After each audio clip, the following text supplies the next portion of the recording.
எனக்கு 10,000 கோடியை நீங்கள் நிறுத்தினாலும் பரவாயில்லை, நான் என்னுடைய சொந்த வருவாயிலிருந்து எங்களுடைய பிள்ளைகளுடைய படிப்பை, எங்களுடைய ஆசிரியர்களுக்கான சம்பளத்தை நான் கொடுப்பேன் என்று அவர் தைரியமாக சொன்னார். 200 தொகுதிகளில் வெற்றி அப்படிங்கிறது எந்த அளவிற்கு சாத்தியம்? சாத்தியம் என்பது 200 தொகுதிகள் ஒன்றும் வெல்ல முடியாத இலக்கல்ல. என்னென்னமோ சொல்லி பார்த்தாங்க, அலையன்ஸ் ரொம்ப இதானதுக்கப்புறம் தான் மற்றவர்கள் அரசியல் ரீதியான மாற்று எதிர்க்கட்சிகள் வேறு பல ஆப்ஷன்ஸ்க்கு போக வேண்டிய கட்டாயத்திற்கு உள்ளாக்கினார்கள். ஏன்னால் அது ஒரு வகையிலே பார்த்து என்று சொன்னால் அவர்கள் ஏதாவது நடக்குமா என்று இலவு காத்த கேள்வி போல தான் இருந்தார்கள். இடி ரைட்ஸ் மாதிரியான ப்ரெஷர்ஸ் போடப்படுகிறது. இத்தகைய நெருக்கடிகளோ அல்லது இத்தகைய அழுத்தங்களோ திராவிட முன்னேற்ற கழகத்துக்கு புதிதானதல்ல. முதலமைச்சருடைய ஃபர்ஸ்ட் சாய்ஸா ஒரு கோ டு மேனா தங்கம் தென்னரசு இருக்காரு, அது எப்படி? நீங்க சொல்லிதான் எனக்கு இப்போ தெரியுது. பசு எங்களுக்கு, பால் உங்களுக்கா அப்படின்னு ஒற்றை கேள்வியில மத்திய அரசின் நிதி பகிர்வு கொள்கை பாகுபாடுகளை மட்டும் பேசாம பசு அரசியலையும் பசி அரசியலையும் ஒன்றாக தொட்டுக்காட்டி தோலுரித்து தேசிய அளவில் ஆளுங்கட்சியினரின் பார்வைகளில் பரபரப்பை பற்ற வைத்தவர் இவர். தமிழக அரசு வரியாக தரும் ஒவ்வொரு ரூபாய்க்குமான மறு பகிர்வாக ஒன்றியம் தருவது வெறும் 29 பைசா தான் என்று சட்டமன்றத்தில் இவர் சொன்ன கணக்கு பாராளுமன்றத்தை ஸ்தம்பிக்க வைத்தது. சிறந்த கல்வியின் வாயிலாக தொழில் வளம், நல்ல தொழில் வளத்தின் வழியாக நிதி என்பதுதான் அடிப்படையான ஒரு வாழ்வியல் இலக்கணம். நம்முடைய அமைச்சர் வகித்த பதவிகளின் வரிசையும் அப்படியே இருப்பது மிகச்சிறப்பு, வியப்பு. முதலில் கல்வித்துறை, பிறகு தொழில்துறை, தற்போது நிதித்துறை. அதே வரிசையில் இருக்கு பாருங்க. அத்தனை துறைகளிலும் இது நாள் வரையில் அரசியல் அற இலக்கணத்தோடு பயணிக்கும் அதே வேளையில் மாநில உரிமைகள் மற்றும் சுயமரியாதையை பாதுகாத்து திமுக தலைவர் தமிழக முதல்வர் மு.க. ஸ்டாலின் அவர்கள் மத்திய அரசை நோக்கி முழங்கி வருகின்ற தமிழ்நாடு போராடும், தமிழ்நாடு வெல்லும் என்கிற போர் முழக்கத்தின் முன் வரிசை போராளியாக சமத்துவ செழிப்பை உருவாக்க செல்வ மறுபகிர்விற்கு முன்னுரிமை வழங்கும் செயல்பாடுகளில் தீவிரம் காட்டும் நமது மாண்புமிகு தமிழக நிதி, திட்டமிடல், மனிதவள மேலாண்மை மற்றும் தொல்லியல் துறைகளின் அமைச்சர் திரு தங்கம் தென்னரசு அவர்களை தடம் பதிக்கும் தமிழ்நாடு நிகழ்வின் முதல் அமர்வில் பங்கேற்று சிறப்பிக்குமாறு அன்புடன் மேடைக்கு அழைக்கிறோம்.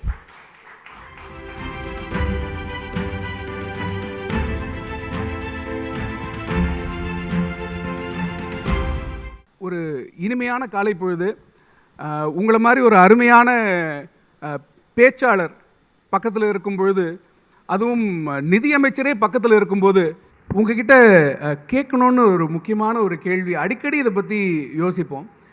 தமிழ்நாட்டில் ஒரு பெரிய ஒரு இயற்கை பேரிடர் வந்தாலும் சரி, அல்லது ஒரு சிக்கலான பிரச்சனை ஏற்பட்டிருக்கு, அல்லது உட்கட்சி விவகாரங்களில் உடனடியாக தலைமை சார்பாக யாராவது தலையிட வேண்டும் அப்படின்னு இப்படி எந்த விதமான ஒரு கிரைசிஸ் சிச்சுவேஷன் வந்தாலும் முதலமைச்சருடைய ஃபர்ஸ்ட் சாய்ஸா ஒரு கோ டு மேனா தங்கம் தென்னரசு இருக்காரு, அது எப்படி? நீங்க சொல்லிதான் எனக்கு இப்போ தெரியுது. அப்படியே இல்லை. ஒரு முதலமைச்சர் அவர்கள், கட்சியினுடைய தலைவர், ஒவ்வொரு காரியத்தையும் ஒவ்வொருத்தர் வச்சுருப்பாங்க. சில சமயங்களில் சில வேளைகளில் சில இடத்துல பொறுப்புகளை ஒப்படைப்பது என்பது முதலமைச்சருடைய ப்ராரகேட்டிவ். அவர் இந்த பொறுப்பிற்கு இவர் செல்லலாம். இது நான் மட்டும் கிடையாது. அமைச்சரவையில் இருக்கக்கூடிய என்னுடைய மூத்த அமைச்சர் சகாக்களாக இருந்தாலும் சரி, இளைய அமைச்சர்களாக இருந்தாலும் சரி, அல்லது கட்சி நிர்வாகத்தில் இருக்கக்கூடிய அந்த ஹைரார்க்கியில் இருக்கக்கூடியவங்களாலும் சரி, முதலமைச்சரும் கட்சியினுடைய தலைவரும் இவன் முடிக்கும் என்றாய்ந்து அதனை அவன் கண் விடல் தான். அது ஒரு சில விஷயத்துக்கு தங்கம் தென்னரசு அனுப்பலாம், இன்னொரு விஷயத்துக்கு மற்றொருவர் பொருத்தமாக இருப்பார். ஸோ எல்லா விஷயத்துக்கும் தங்கம் தென்னரசு பொருத்தமாக இருக்க முடியாது. ஒரு சில விஷயங்களில் இருப்பதாக முதலமைச்சர் கருதினார், அதை முதலமைச்சர் அவர்கள் அந்த நேரத்தில் பயன்படுத்திக் கொள்வார். ரொம்ப தன்னடக்கமான ஒரு பதில், அப்படிதான் நாங்கள் உண்மையான பதில். ஸோ 2021 திமுக அரசு பொறுப்பேற்ற பிறகு நிதி கொள்கைகளில் எந்த மாதிரியான மாற்றங்கள் எல்லாம் கொண்டு வரப்பட்டிருக்கு, அது எப்படி பலன் கொடுத்துருக்கு? நீங்கள் உங்களுடைய திட்டங்களை எந்த அளவிற்கு கேபிட்டல் இன்வெஸ்ட்மெண்ட்ஸில் நாம் முதலீடு செய்கிறோமோ அதே அளவிற்கு சமூக பொருளாதார திட்டங்களிலும் நீங்கள் முதலீடுகளை செய்வீர்கள் என்று சொன்னால் உங்களுடைய ஒட்டுமொத்த வளர்ச்சியில் நம்முடைய பொருளாதார வளர்ச்சியும் சமுதாய வளர்ச்சியும் ஒன்றாக இருக்கும். இந்த அளவுகோல்களின் அடிப்படையில் உங்களுடைய நிதி மேலாண்மை நீங்கள் அமைத்து கொண்டிருந்து சொன்னால் நிச்சயமாக உங்களால் முன்னேற்றத்தை காண முடியும். அதற்கு கடந்த முறை அளித்திருக்கக்கூடிய நிதிநிலை அறிக்கையே ஒரு நல்ல உதாரணம். காரணம், உங்களுடைய ஃபிஸ்கல் டெபிசிட்டையும் நம்ம குறைச்சிட்டு வந்திருக்கோம். எப்போதும் இல்லாத வகையில் உங்களுடைய ரெவென்யூ டெபிசிட் குறைந்து கொண்டிருக்கிறது. உங்களுடைய கடன் வாங்கக்கூடிய வரம்பு என்பது நிர்ணயிக்கப்படக்கூடிய வரம்புக்குள்ளாகவே அது இருக்கிறது. ஸோ இந்த உத்திகளை கையாளுவதன் மூலமாக நிச்சயமாக நம்முடைய நிதி மேலாண்மையை தமிழ்நாடு அரசு மிக சிறப்பாக கையாண்டு வருகிறது. நீங்கள் சொன்னது மாதிரி ஒரு பக்கம் இந்த மக்கள் நல திட்டங்களுக்கும் வந்து நம்ம அந்த இன்வெஸ்ட்மெண்ட்ஸையும் நம்ம பண்ண வேண்டியிருக்கு. ஏன்னா அது எல்லாமே இன்வெஸ்ட்மெண்ட்ஸ் தான். இப்போது 2025-26 பட்ஜெட்டில் தமிழ்நாட்டின் நிதி பற்றாக்குறை வந்து ஜிஎஸ்டிபியோட 3% வந்து இருக்குது. அடுத்த நிதியாண்டுக்குள்ள மொத்த கடன் 9,29,959 கோடியாக இருக்கும் அப்படின்னு கணிக்கப்பட்டு, ஒரு பக்கம் இந்த மாதிரி எல்லாம் இருக்கிறது. இன்னொரு பக்கம் நம்ம பார்த்தோம்னா மத்திய அரசு தமிழ்நாட்டுக்கு கொடுக்க வேண்டிய ஒரு 2,152 கோடி ரூபாய் கல்வி நிதி நிறுத்தப்பட்டிருக்கு. அதை ஈடுகட்டுவதற்கு தமிழ்நாடு அரசே அதை வந்து கொடுக்குறேன் அப்படின்னு முன் வந்து அந்த ஒரு முன்னெடுப்பை எடுத்திருக்கிறது. அதே போல் நமக்கு வர வேண்டிய பல நிதிகள் வந்து வருவதில்லை. இப்படியெல்லாம் இருக்கக்கூடிய அதே சூழலில் கொஞ்சம் கூட தங்கு தடை இல்லாமல் பல மக்கள் நலத்திட்டங்கள் நீங்கள் சொன்ன மாதிரி அதற்கான முதலீடுகளும் இப்போ வந்து மாதம் 1000 ரூபாயாக இருக்கட்டும், இலவச பஸ் பயணமாக இருக்கட்டும், படிக்கக்கூடிய மாணவர்களுக்கு ஒரு 1000 ரூபாய் மாதம் மாதம் கொடுப்பதாக இருக்கட்டும், இந்த மாதிரி நலத்திட்டங்களும் நிற்காமல் நடந்து கொண்டிருக்கிறது. ஸோ இந்த பக்கம் இந்த டிஃபிசிட்டையும் இந்த மாதிரி செலவினங்களையும் இந்த ஃபினான்ஷியல் மேனேஜ்மெண்ட்டில் எப்படி நீங்கள் சமநிலைக்கு கொண்டு வரீங்க? அது என்ன மேஜிக்? அது ஒரு பட்ஜெட் ப்ரிப்பரேஷனில் இருக்கக்கூடிய ஒரு கடினமான சவால். ஏன்னா உங்களுக்கு சர்ப்ளஸ் பட்ஜெட்டாக இருக்காது.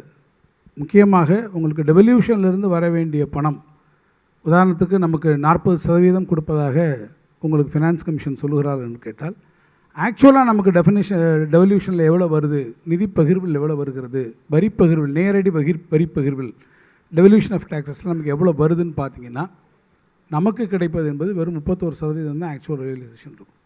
ஸோ அங்கேருந்து வர்றதுலேயே நமக்கு அவ்வளவு கம்மி. 40 சொன்னாங்கன்னா 30 தான் ஆக்சுவல் ரியலைசேஷன். ஸோ அங்கேருந்தே நமக்கு வந்து நிதி பகிர்விலேயே நமக்கு குறைவாக வருது. அதனால்தான் தற்போது கூட மாண்புமிகு முதலமைச்சர் அவர்கள் நித்தி ஆயோக் போய் பேசுகிற போது எங்களுக்கு 50% வர வேண்டும் என்று கேட்டார். இதே கோரிக்கையை தான் நம்ம ஃபினான்ஸ் கமிஷன் இங்கே வந்திருக்கும் போது நம்ம வச்சோம். அப்போது எல்லா பத்திரிகைகளுமே அதை பாராட்டி எழுதினாங்க. இந்தியாவுக்கே தமிழ்நாடு வைத்திருக்கக்கூடிய இது ஒரு மிக முக்கியமான கோரிக்கை. இந்த நித்தி ஆயோக் மீட்டிங்க்கு அப்புறம் கூட இந்து பத்திரிகையினுடைய தலையங்கத்தை நீங்கள் படித்தீர்கள் என்று சொன்னால் இது மிக முக்கியமாக குறிப்பிட்டிருந்தால், ஒரு மாநிலம் தன்னுடைய தேவைகளுக்கு மாத்திரமல்லாமல் ஒட்டுமொத்தமான ஒரு நாட்டினுடைய ஒரு முக்கியமான ஒரு கோரிக்கையை வைத்திருக்கின்றால் தமிழ்நாடு இதை வைத்திருக்கிறார் என்று சொன்னார். ஸோ அங்கே வரக்கூடிய பகிர்வு இன்னொன்று என்ன வகையில்னா, ஜிஎஸ்டி வந்ததுக்கப்புறம் மாநிலங்களுடைய அந்த உரிமை, நம்மளுடைய அட்டானமி, ஃபிஸ்கல் அட்டானமி, எந்த பொருளுக்கு நாம் எவ்வளவு வரி கொடுக்கலாம், எந்த பொருளுக்கு வரி விதிக்கலாம், அப்படியே வரி விதித்தால் அந்த பொருளுக்கு எந்த விகிதத்தின் அடிப்படையில் நம்ம வரி விதிக்கலாம் என்ற உரிமையை நாம் இழந்து விட்டோம். அதுக்கான காம்பன்சேஷன் நம்ம கேட்டாலும் we are not adequately compensated இதுவரை. இன்னொன்று, அவங்ககிட்டருந்து வரக்கூடிய அந்த பணத்தை மட்டும்தான் நம்ம எதிர்பார்க்கக்கூடிய ஒரு நிலை நமக்கு இருக்கிறது. ஸோ இந்த கன்சென்ஸ்க்கு அப்புறம் ஒன்றிய அரசு என்ன செய்கிறாங்கன்னு கேட்டிங்கனாக்கா, அவங்க வந்து சர்சார்ஜஸ், அது லிவி, அந்த மாதிரி அவங்க போட்டுட்டு அவங்களுடைய பணத்தை, நம்மளுடைய வர வேண்டியதை அவங்க வந்து எவ்வளவு சதவீதம் வேணுமாலும் எடுத்துக்கலாம். ஸோ அதுக்கு அன்லிமிட்டடாக அவங்க ஒன்றிய அரசு அதை எடுத்துக்க முடியுது. அதில் நமக்கு காம்பன்சேஷன் எதுவும் வரல. ஸோ இப்படி பல சூழ்நிலைகளிலே நமக்கு இருக்கக்கூடிய ரிசோர்ஸஸ், ஸ்டேட்ஸ் எஸ்ஓடிஆர், நம்முடைய ஸ்டேட்ஸ் ஓன் டேக்ஸ் ரெவென்யூஸ், நம்மளுடைய மாநிலத்தினுடைய சொந்த வரி வருவாயிலிருந்து நம்ம இதை நம்ம செய்கிறோம். சில சமயங்களில் மத்திய அரசாங்கத்தினுடைய திட்டங்களில் நமக்கும் அவங்களுக்கு இருக்கக்கூடிய விகிதாச்சார பகிர்வு. ஃபார் எக்ஸாம்பிள், நீங்கள் சமரச சிக்ஷா அபியான் எடுத்துக்கோங்க. அது சர்வ சிக்ஷா அபியான், அனைவருக்கும் கல்வி திட்டம்னு ஒரு காலத்தில் வருகிற போது சென்ட்ரல் கவர்மெண்ட்டோடைய அசிஸ்டன்ஸ் எவ்வளோ இருந்ததுன்னா 75% இருந்தது. நம்ம 25% கொடுத்தோம்.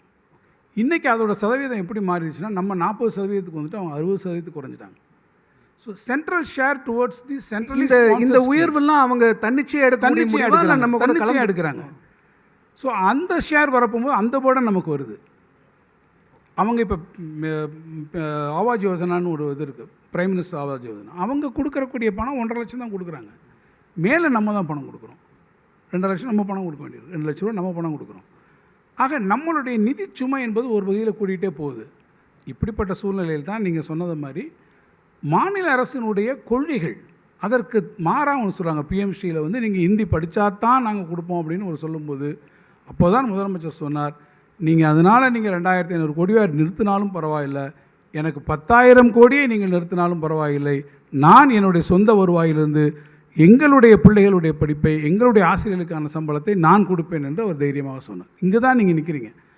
உங்களுக்கு நிதி பற்றாக்குறை, நிதி நெருக்கடியை காரணமாக காட்டி மாநில உரிமைகளிலேயோ அல்லது மாநிலத்தினுடைய கொள்கைகளிலேயோ சமரச போக்கு என்பதற்கு இடமில்லாமல் கொள்கையில் நாங்கள் வலுவாக இருப்போம், உறுதியாக இருப்போம் என்பதை இந்த தேசத்திற்கு எடுத்து சொன்னோம். அதில் நிச்சயமா அதில் எந்த சந்தேகமும் இல்லை. ஆனால் அதே நேரத்தில் குடும்பங்கள்லேயே வந்து ஒரு சின்னதாக ஒரு எக்ஸ்ட்ராவாக ஒரு செலவு வந்துருச்சுன்னா எல்லாரும் திக்குமுக்காடி போயிடுறோம், என்ன பண்ணுறதுன்னு தெரியாமல் ஸ்தம்பிச்சு போயிடுறோம். இந்த மாதிரி திடீர்னு ஒரு மாநிலத்துக்கு இவ்வளவு பெரிய செலவினங்கள் வரும்போது அதை எப்படி சமாளிக்கிறீங்க? மிக கடினம். நீங்கள் எது எங்கே யாருக்கு பாதிக்கப்படும்? மக்களுக்கு வந்து பாதிக்கப்படும். இன்னொன்னே நீங்கள் பார்த்தீங்கன்னா எந்த இடத்துலையுமே நம்ம திட்டங்களுக்கான கொடுக்கக்கூடிய நிதி நிறுத்தலை. இந்த முறை பட்ஜெட்டில் நேற்று கூட ஒரு ஆய்வறிக்கை வந்திருக்கிறது. தமிழ்நாடு 2018-19 காலகட்டத்தோடு ஒப்பிடுகிற போது இப்போது இந்த வருஷத்துலேருந்து எடுத்து பார்த்தீங்கன்னா கேபிட்டல் எக்ஸ்பெண்டிச்சரில் மிகப்பெரிய ஒரு ஜம்ப் வந்திருக்கீங்க. 16% நீங்கள் கூடியிருக்கீங்க. முன் எப்போதும் இல்லாத வகையிலே பொருளாதார வளர்ச்சி, எக்கனாமிக் க்ரோத் வந்து 9.69% வந்திருக்கு. இதுதான் ஃபஸ்ட்டு டைம் இந்த ஹையஸ்ட் பாயிண்ட்டை நீங்கள் தொடுறீங்க. So when you are fixing up a target of $1 trillion economy by 2030, நீங்கள் அதுக்கு ஏற்ற மாதிரி உங்கள் கிராஃப் இங்கேருந்து கொண்டு போகணும். இவ்வளவும் நாங்கள் செய்ய வேண்டிய காரணம், நான் ஏற்கனவே உங்களில் சொல்லும்போது, ஒரு திறமையான நிதி மேலாண்மை நிர்வாகம் இருந்தாலொழியே இதை சமாளிப்பது மிக மிக கடினம். அந்த வித்தைகளையும் அந்த யுத்திகளையும் ஏற்கனவே எங்களுக்கு முன்னாலே நிதியமைச்சர்களாக இருந்த கலைஞர் உட்பட, பேராசிரியர் உட்பட எல்லோரும் எங்களுக்கு கற்றுத்தந்திருக்கிறார்கள். அவற்றிலிருந்து we have derived all those skills from them, and we have got a fantastic team of finance managers, officers over there in the finance department who have got a lot of experience, a lot of expertise in this field, and absolutely a fantastic set of officers we have got. It is a very robust system, which is already a time-tested system we have got. So with all of their support, I would say that it's all made possible. இப்போது ரீசண்டாக மிகப்பெரிய அதிர்வலைகளை வந்து ஏற்படுத்திய ஒரு விஷயம் வந்து இந்த தங்க நகைக்கடன்களுக்கான புதிய கட்டுப்பாடுகள். திமுகவும் அதை வந்து ரோல் பேக் பண்ணோம் அப்படின்னு கேட்டிருக்காங்க. நீங்களுமே அதை பற்றி பேசியிருந்தீங்க. மக்கள் எந்த அளவுக்கு, சாமானியர்கள் இதனால் பாதிக்கப்படுவாங்க, அதை பற்றி சொல்லுங்கள். இப்போ சாமானியர்களுடைய இம்மீடியட்டான ஒரு தேவை என்ன வரும்? எனக்கு இன்றைக்கி ஒரு அவசரம், நான் உடனடியாக ஒரு ஆஸ்பத்திரிக்கு போகும்போது எனக்கு அங்கே ஒரு அவசர செலவு இருக்குது, அல்லது என் வீட்டில் உடனே ஒரு காரியம், நல்ல காரியம் இருக்குது, எனக்கு கையில் லிக்விட் கேஷ் உடனடியாக தேவையாக இருக்குது. சாமானியர்கள் உடனடியாக எங்கே போவாங்கன்னா அவங்க கையில் இருக்க கோல்டு லோன் தான் கொண்டு போய் உடனே வைப்பாங்க. கோல்டு தான் அவங்க கையில் இருக்கக்கூடிய இது. அதனால தான் சிறுக அவங்க தங்கத்தில் முதலீடு போட்டிருக்கவங்க ஏராளமான பேர் இருப்பாங்க. தங்க முதலீட்டில் இருக்கவங்க சாமானியர்கள் எதுக்காக வச்சுருக்காங்கன்னு கேட்டிங்கனாக்கா, இது மாதிரி அவசர தேவைக்கு ஒரு லிக்விடிட்டி தேவைன்னா அவங்களுக்கு தேவை. இது பெரும்பகுதியான கிராம பொருளாதாரத்தில் இது ஒரு மிக முக்கியமான அங்கம். அவங்க எங்கே போவாங்கன்னா பேங்க்கில் போய் உடனே வச்சு அந்த பணத்தை வாங்கணும். நீங்கள் இப்போ கொண்டு வந்திருக்க திட்டங்கள் முதல்ல யாரை பாதிக்குன்னா, சாமானியமாக கிராமங்களில் இருக்கவங்க போய் ஒரு பேங்க்கில் போய் கடன் வாங்கினா நீங்கள் மொத்த பணத்தையும் இதில் திருப்பி கட்டிட்டு கொண்டு வாண்டுறாங்க. சரி, அப்போ என்ன பண்ணணும்? என் கையில் பணம் இல்லைன்றக்காக தானே என்கிட்ட இருக்க ஜுவல்லை கொண்டு போய் நான் வச்சு பணம் வாங்குகிறேன். ஸோ ஏற்கனவே கடன் இருந்தால் நீ மொத்த பணத்தையும் திருப்பி கட்டிட்டு திருப்பி கொண்டு வானா அந்த பணத்தை அவங்க எங்கே போய் வாங்குவாங்கன்னு நினைக்கிறீங்க? வெளியே யாராவது ஒருத்தன் அதிகமான வட்டிக்கு கொடுத்துட்ருப்பான். நீங்கள் கந்து வட்டியோ, மீட்டர் வட்டியோ, ஆட்டோமீட்டர், என்னென்ன நிறைய அதுக்கு ஒரு டெரிவேட்டிவ்ஸ் டிசைனாக இருக்குது. அவன் என்ன பண்ணுவான்னா பேங்க் வாசல்லே கடையை போடுவான். என்கிட்ட வாங்கிட்டு இருக்கும்போது கொடுக்க போகும்போதே இவ்வளோ ரூபா எடுத்துகிட்டு வா, 10% எடுத்து தான் கையிலே கொடுப்பான். சாதாரண மக்கள் பேங்க்கில் போய் இதை வச்சுட்டு வாங்க போகும்போது அவங்களுடைய நிலைமை என்னன்னு யோசிச்சு பாருங்கள். அந்த ஒரு ஸ்ட்ரெஸ் அவங்ககிட்ட நீங்கள் கொடுக்குறீங்க. அப்போ நேரடி பாதிப்பு அவங்களுக்கு வருது. இதை எதுக்கு நீங்கள் இப்போ பண்ணுறீங்கன்றது தான் எங்களுடைய கேள்வி. ஆர்பிஐ எதுக்கு இவ்வளோ பண்ணுறீங்க? அவங்களுடைய வட்டி வருது என்ன, அவங்களுக்கு கொடுக்குறது என்னன்றது தான் எங்களுடைய அடிப்படையான கேள்வி. அதை தான் நான் கேட்டேன். இது சாமானிய மக்களை பாதிப்பதை நீங்கள் எதற்காக கொண்டு வருகிறீர்கள்? அஃப்கோர்ஸ் நம்மளுடைய கூட்டுறவு வங்கிகள், primary cooperative banks, they are insulated. அதில் இந்த ஆர்பிஐடைய பார்வையில் வரல. பட் நிறைய இருக்கக்கூடிய மற்ற வங்கிகள், தேசியமயமாக்கப்பட்டிருக்கக்கூடிய வங்கிகள், நாட்டுமயப்பட்டிருக்க வங்கிகள், அந்த வங்கிகளுக்கு போகக்கூடியவங்களுடைய நிலைமை என்ன? ஒரு பக்கம் நீங்கள் எல்லாம் பேங்கிங் போங்க, டிஜிட்டல் எக்கானமிக்கு போங்க, பேங்கிங் வாங்கன்னு சொல்கிறீங்க. இன்னொரு பக்கம் இந்த மாதிரி ரெஸ்ட்ரிக்ஷன்ஸ் எல்லாம் போட்டிங்கன்னா என்ன பண்ண முடியும்? சாமானிய மக்களை பாதிக்கக்கூடிய ஒரு விஷயம். அதனால தான் இதுக்கு முழுமையான எதிர்ப்பை எல்லாரும் தெரிவிக்கிறோம். ஒரு பக்கம் தமிழில் நல்ல ஒரு அறிவார்ந்த ஒரு நபராக இருக்கீங்க. தொல்லியல் சார்ந்த ஒரு எக்ஸ்பர்டீஸும் உங்களுக்கு இருக்கிறது. ஃபினான்ஸ்லேயும் வந்து நீங்கள் எக்ஸ்பர்ட்டாக இருக்கிறீங்க. இது எப்படி ஒன்றோடு ஒன்று தொடர்புடையதா? ஒருவேளை தமிழ் உங்களுக்கு வந்து பொருளாதார அறிவிற்கு உதவுகிறதா? தமிழினுடைய எனக்கு இலக்கியங்களின் மீது ஏற்பட்ட ஆர்வம் என்னுடைய பள்ளி காலத்தில் ஏற்பட்டது. என்னுடைய தமிழ் ஆசிரியர் மனோகரன் இருந்தார். நான் 12ஆம் வகுப்பு படிக்கும்போது அவரிடத்தில் நான் முதன்முறையாக போய் நான் இலக்கியங்கள், காப்பியங்கள், இலக்கியங்கள் படிக்க வேண்டும் என்ற போது எனக்கு மிக நன்றாக ஞாபகம் இருக்கிறது. அவர் சிலப்பதிகார புத்தகத்தை என்கிட்ட கொடுத்தாரு. அதுக்கு பண்டித நாவலர் நாமு வெங்கடசாமி நாட்டார் அவர்கள் அதுக்கு உரை எழுதியிருந்தார். நான் 12ஆவது படிக்கிற மாணவன். அவர் அந்த உரையை என்னிடத்துல கொடுத்து சிலப்பதிகாரம் படி என்று கொடுத்தார். நான் அதை எடுத்துக்கொண்டு வீட்டில் போய் படிச்சுட்டு ஒரு 4 நாள் அது ஆரம்பத்துலேருந்து படித்து பார்த்தேன். அப்புறம் 5ஆவது நாள் அவர்கிட்ட போய், நான் இதை புரிந்து கொள்வதற்கு நேரடியாக இளங்கோவடிகள் எழுதியிருக்கிறதே புரிந்து கொள்ளலாம், எனக்கு அவ்வளோ கடினமான உரை. ஏன்னா அவர் பண்டிதர். வெங்கடசாமி நாட்டார் ஒரு மாபெரும் தமிழறிஞர், கரந்தை தமிழ்ச்சங்கத்திலே பணியாற்றியவர், பெரிய ஹிஸ்டாரியன். அவருடைய உரையை படித்து கொண்டு புரிந்து கொள்ளக்கூடிய பக்குவமும் வயதும் அனுபவமும் எனக்கு இல்லை அப்படின்னு சொன்ன உடனே அப்போ அவர் சிரிச்சுட்டே சொன்னார், சரிவான்னு சொல்லிட்டு போய் மதுரையில் சர்வோதய இலக்கிய பண்ணையில் புலியூர் கேசி என்னுடைய உரை இருக்கும், அதை வாங்கிட்டு வந்து படி அப்படின்னு சொன்னார். நான் இன்னும் அதை வச்சுருக்கேன், அந்த புக்கு. அதான் ஃபஸ்ட்டு புறநானூறு. நான் உடனே மதுரையில் போய் பாதுகாத்து இன்னும் அந்த புத்தகம் வச்சுருக்கேன். அதை வாங்கின அந்த ரெசிப்ட் கூட அதுக்குள்ளே இருக்குது. அப்போது 9 ரூபா அது. அப்போது அதை வாங்கிட்டு வந்து அந்த புத்தகத்தை, அது ரொம்ப எளிமையான ஒரு யாருக்கும் டு ஸ்டார்ட் வித் வந்து ரொம்ப ஈஸியாக இருக்கும். அப்படி படிக்க ஆரம்பித்தது ஒரு அந்த ஆர்வம் எனக்கு அந்த வயதில் வந்தது. தமிழ் இலக்கியங்கள் போல வந்தது.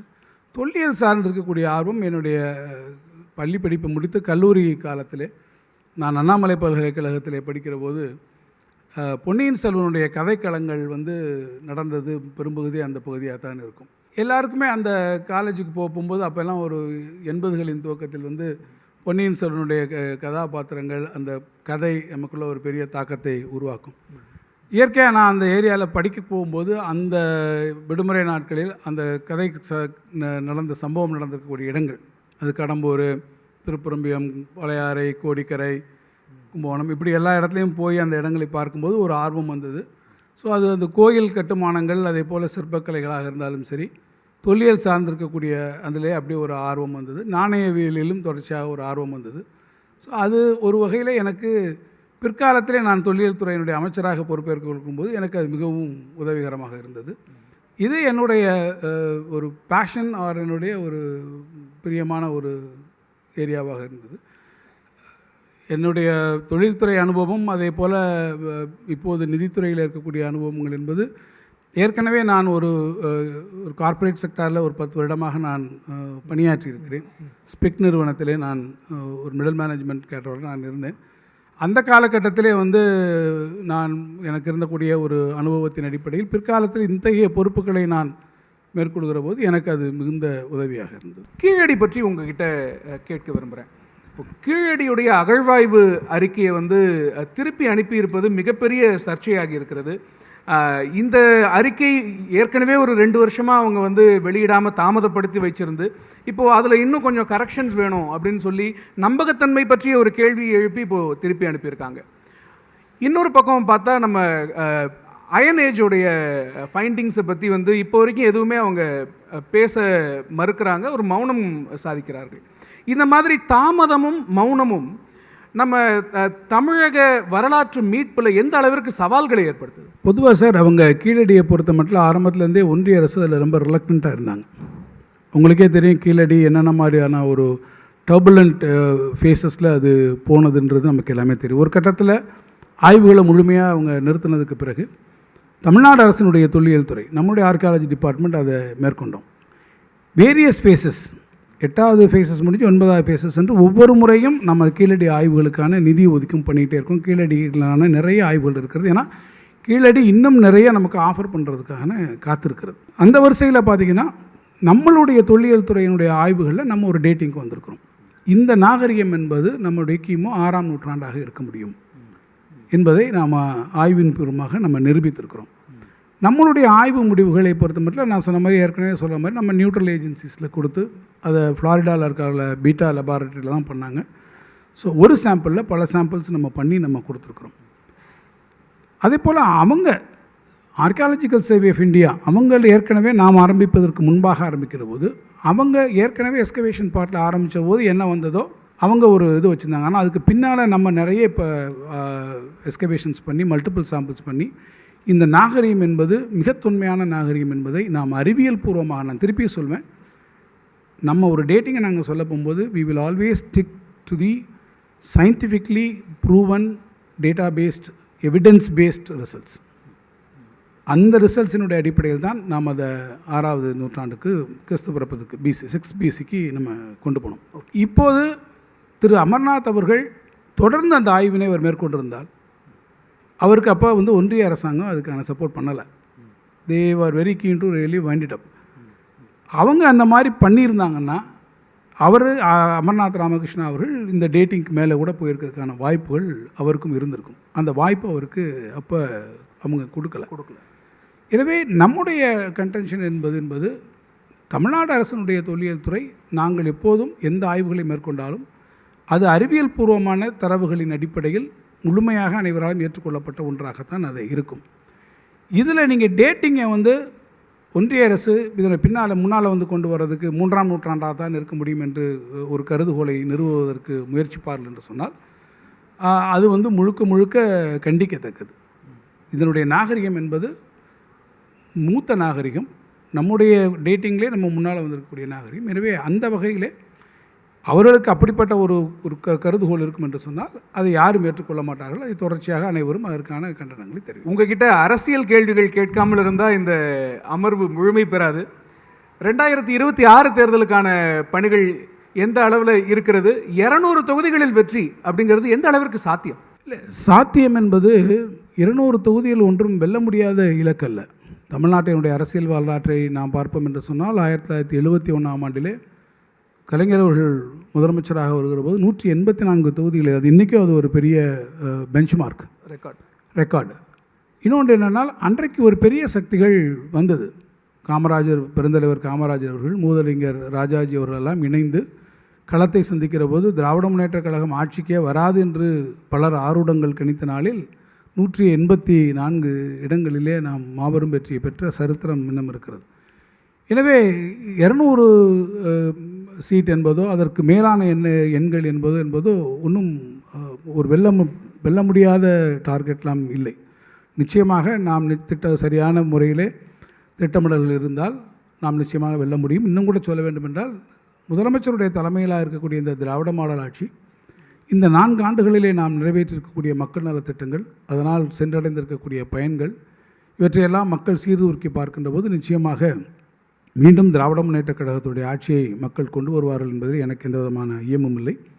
ஆனால் ஒரு இயக்கம் என்கின்ற வகையிலே நீங்கள் இன்னும் கூட கொஞ்சம் உன்னிப்பாக கவனித்தீர்கள் என்று சொன்னால், நீண்ட காலமாகவே இந்த அலையன்ஸ் திராவிட முன்னேற்றக் கழகத்தினுடைய கூட்டணியை, நம்முடைய மதசார்பற்ற முற்போக்கு கூட்டணியுடைய இந்த கூட்டணி கட்சிகளை அவங்க முழுமையாக இந்த அலையன்ஸை இன்டாக்டாக வைத்திருக்கக்கூடிய பெருமை நம்முடைய முதலமைச்சருக்கு இருக்கிறது.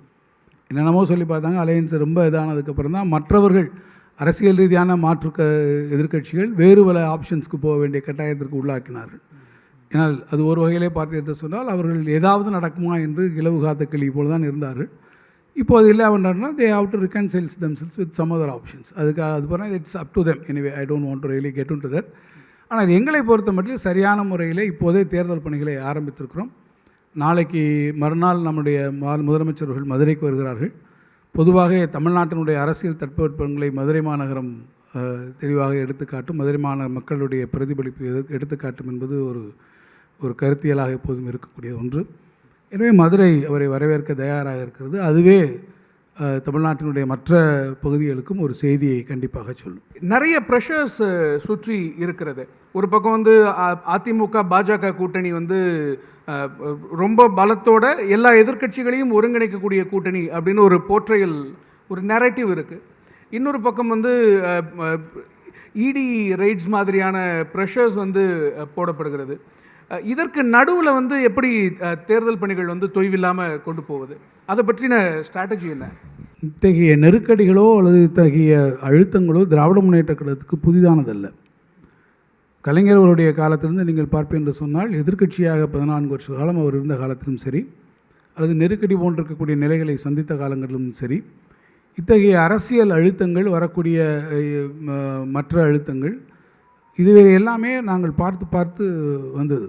இந்த பாஷாணத்தில் புழுத்த புழு என்று அவர்கள் சொல்வார்கள். அதே போல் இந்த அழுத்தங்கள், இந்த அடிகள் எல்லாம் சம்மட்டி அடிகளாக வருகிற போது நாங்கள் இவற்றையெல்லாம் பெற்று பெற்று உரமாக்கி வந்தவர்கள். எனவே இவையெல்லாம் எங்களுடைய பயணத்தை தடுத்து விடக்கூடிய தடைக்கற்களாக எப்போதும் இருக்க முடியாது. அரசியல் இலக்கில் நாங்கள் தெளிவாக இருக்கிறோம், எங்களுடைய பாதைகள் தெளிவாக இருக்கிறது, எங்களுடைய இலக்குகள் தெளிவாக இருக்கிறது.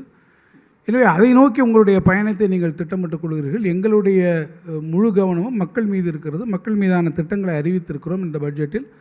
அவற்றை சரியாக நிறைவேற்றுவதன் மூலமாக அதனுடைய பயன்கள் மக்களுக்கு செல்ல வேண்டும் என்கின்ற ப்ரையாரிட்டி எங்களுக்கு இருக்கிறது. எனவே எங்களுடைய ஒட்டுமொத்தமான கவனக்குவிப்பும் அல்லது கான்சன்ட்ரேஷன் எல்லாமே அதை நோக்கி இருக்கிற போது எதிரே வரக்கூடியவர்களுடைய இந்த காம்பினேஷன்ஸ், அல்லது அவங்க இப்படி அலையன்ஸ் போகலாம், அப்படி அலையன்ஸ் போகலாம், ஏன்னா இது அவங்களுக்கு அந்த உரிமை இருக்கிறது. யார் வேண்டுமானாலும் அரசியல் களங்களிலே மாறலாம். ஆனால் மக்கள் உங்களை சரியாக பார்க்கிறார்கள். எங்களை பொறுத்த மட்டில் நாங்கள் செய்திருக்கக்கூடிய நலத்திட்டங்கள், முதலமைச்சர் அவர்கள் தந்திருக்கக்கூடிய இந்த ஆட்சி அவர் மீது மக்களுக்கு இருக்கக்கூடிய மாபெரும் நம்பிக்கை. At the end of the day அந்த confidence they repose on the chief minister. அவருடைய அந்த இருக்கக்கூடிய அந்த பாப்புலாரிட்டி, அவருக்கு கிடைக்கக்கூடிய அந்த வாக்குகள், அவருடைய முகத்துக்கு விழக்கூடிய வாக்குகள், அவருடைய செயல்களுக்கான வாக்குகள், அவர் கொடுத்திருக்கக்கூடிய இந்த கவர்னன்ஸ்க்கான வாக்குகள் நிச்சயமாக மீண்டும் எங்களை ஆட்சி பொறுப்பில் அமர்த்தும் என்பதிலே எனக்கு துளிக்கூட ஐயம் கிடையாது. எனவே எங்களுடைய முழு கவனமும் அதில் மட்டும்தான் இருக்குது. களத்தில் நிறைய கூட்டணிகள் இருக்கிறது, நிறைய பலமுனை போட்டியாக இருக்கும்னு தான் எதிர்பார்க்கப்படுகிறது. ஒரு பக்கம் இந்திய அலையன்ஸ் இன்டாக்டாக இருக்குன்னு நீங்களே சொன்னீங்க. இன்னொரு பக்கம் அதிமுக பாஜக கூட்டணி, அப்புறம் விஜய் வேறு புது உறவாக உள்ளே வந்திருக்கிறார். இன்னும் நாம் தமிழர் மாதிரியான தனியாக நிற்கக்கூடிய கட்சிகள் இருக்கின்றன. இப்படி பலமுனை போட்டியாக இருக்கும்போது அது ஆளுங்கட்சிக்கு சாதகமாக இருக்கும் அப்படின்ற ஒரு ஒரு ஒரு ட்ரெடிஷ்னலான ஒரு இது இருக்குது. அதை நீங்கள் எப்படி பார்க்குறீங்க? சாதகமானதா உங்களுக்கு? இது நீங்கள் சொல்ல மாதிரி ஒரு ட்ரெடிஷ்னலாக நம்மளுடைய ஒரு பெர்செப்ஷனில் நம்ம பார்ப்போம். இன்னொன்று கூட சொல்லப்போனால், இந்த பெர்மிட்டேஷன் காம்பினேஷன் நீங்கள் போட்டிங்கன்னா இந்த போலரைசேஷன் எந்த மாதிரி வருது அப்படின்றதுக்கு இன்னும் நம்ம நாட்கள் இருக்கிறது. இப்போ I would still say that it is little preliminary or premature to say anything about the alliance formations. So ஒவ்வொரு நாளும் ஒவ்வொரு செய்திகள் வருகிறது. நேற்றைக்கு பரபரப்பான ஒரு செய்தி வருகிற போது ஒரு கட்சியினுடைய நிலைப்பாடுகள் கேள்விக்குள்ளாக்கப்படுகிறது. திராவிட முன்னேற்ற கழகத்துடைய நான் கான்ஃபிடென்ட்டாக நான் சொல்கிறேன், அலையன்ஸில் நாங்கள் இன்டாக்டாக இருக்கிறோம்னு. பட் அவங்களோட எதிரில் இருக்கக்கூடிய அலையன்ஸஸில் எங்களுடைய அலையன்ஸஸ் இன்டாக்டாக இருக்குதுன்னு யாரும் இதுவரை சொல்லலை. காரணம், அவர்களுடைய இதுக்கு முன்னால் இருந்தவங்க எப்படி வரக்கூடிய ஃபார்மேஷன்ஸ், ஏற்கனவே ஒரு அலையன்ஸில் இருந்தாங்க, பார்லிமெண்ட் தேர்தலில் அது அலையன்ஸ் போயிடுச்சு. இப்போ திருப்பி ரீக்ரூப்பிங் பாசிபிளாக யார் யார் அப்படியே ரீக்ரூப்பிங்கில் வந்தாலும் உள்ளே வர போகிறாங்க அப்படி என்பதெல்லாம் இன்னும் it's set to be seen. நமக்கு நாட்கள் இருக்கிறது. பட் ஒன்றை நான் சொல்வேன், களத்திலே எல்லோரும் சேர்ந்து வந்தாலும் சரி அல்லது தனித்தனியாக வந்தாலும் சரி, வெற்றி என்பது வெறும் எண்ணிக்கைகளால் மாத்திரம் தீர்மானிக்கப்படக்கூடியது அல்ல.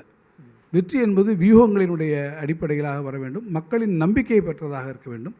அப்படி நம்பிக்கையை பெற்றிருக்கக்கூடியவர் யார் உங்களுடைய முதலமைச்சராக வர வேண்டும், யார் இந்த தமிழ்நாட்டை அடுத்து வழிநடத்த வேண்டும் என்கின்ற கேள்வியை மக்கள் மன்றம் எழுப்புகிற போது அவங்களுடைய நேச்சுரல் சாய்ஸ், அவங்களுடைய உடனடியான தேர்வு அல்லது அவருடைய நம்பகத்தன்மை மிகுந்த நம்பிக்கைக்கான தேர்வு தளபதி மு.க. ஸ்டாலின் என்கின்ற ஒற்றை மனிதராக இருப்பார் என்பதுதான் அதில் இருக்கக்கூடிய விஷயம். மிக்க நன்றி திரு தங்கம் தென்னரசு. மிகுந்த நன்றி, மிக்க நன்றி. உங்கள் அனைவருக்குமே என்னுடைய நன்றியை நான் தெரிவித்துக் கொள்ள விரும்புகிறேன்.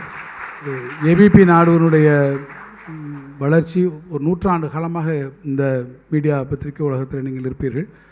அது பஞ்சாபி, குஜராத்தி, பெங்காலி, தமிழ் என்கின்ற எல்லா மொழிகளிலும், ஆங்கிலம் எல்லாவற்றிலும் வரக்கூடிய ஒரு மாபெரும் ஒரு இது. இன்னொன்று, உண்மை செய்திகளை சொல்ல வேண்டும். மீடியாவுக்கு என்கின்ற அறம், அந்த அறத்தினுடைய வாயிலிருந்து ஒரு பேன் இண்டியா அளவிலே இது இயங்க வேண்டும் என்கின்ற தளத்திலே நீங்கள் இயங்குவது எனக்கு மிகுந்த மகிழ்ச்சியும் பெருமையும் தருகக்கூடிய ஒன்று. எனவே உங்களுடைய இந்த நிகழ்வில் நானும் கலந்து கொண்டு உங்களிடத்து உரையாடக்கூடிய வாய்ப்பிலை, சில விஷயங்களை பகிர்ந்து கொள்ளக்கூடிய வாய்ப்பை எனக்கு தந்திருக்கக்கூடிய உங்களுக்கும், இந்த நிகழ்விலே கலந்து கொண்டிருக்கக்கூடிய அனைவருக்கும் என்னுடைய மனமார்ந்த நன்றியை தெரிவித்துக் கொள்கிறேன். மிக்க நன்றி சார்.